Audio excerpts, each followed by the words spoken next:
We're talking about the Championship now, and I'm asking Marco here from Sportingbet who he thinks will win the second tier in England this forthcoming season. And the name at the top of the list, 6-1 favourites. Well, your side, your beloved Queen's Park Rangers, who had a, quite frankly, a dreadful season last.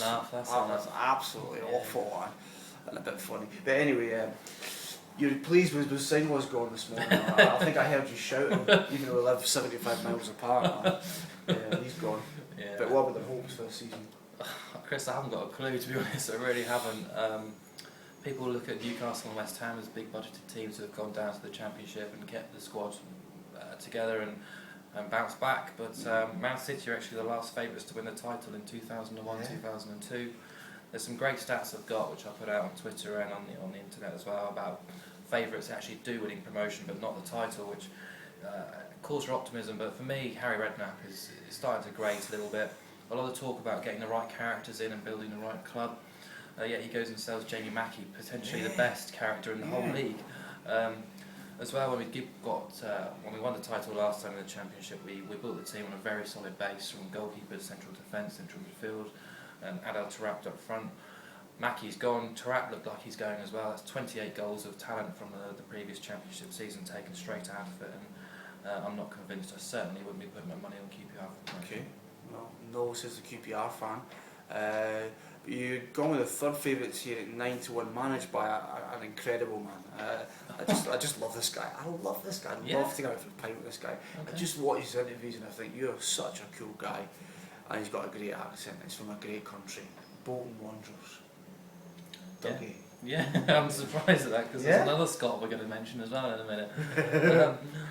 Their end of season form was superb, but really gutting really towards the end of the season. The fact that they were denied a playoff place on the final day, crazy final day as well.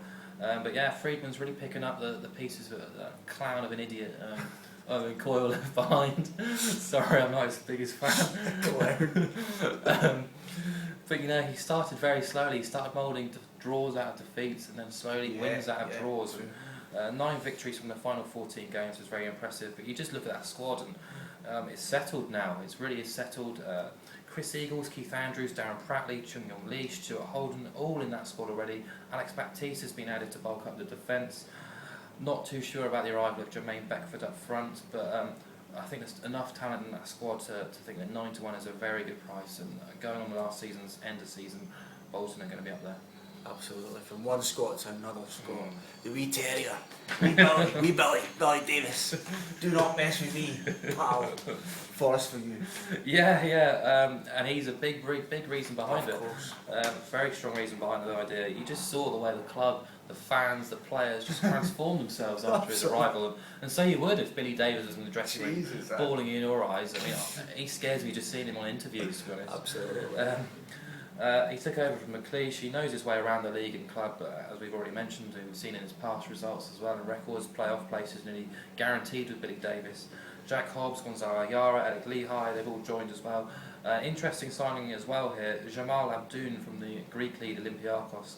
I was chatting to a guy on Twitter as well, a Greek league expert.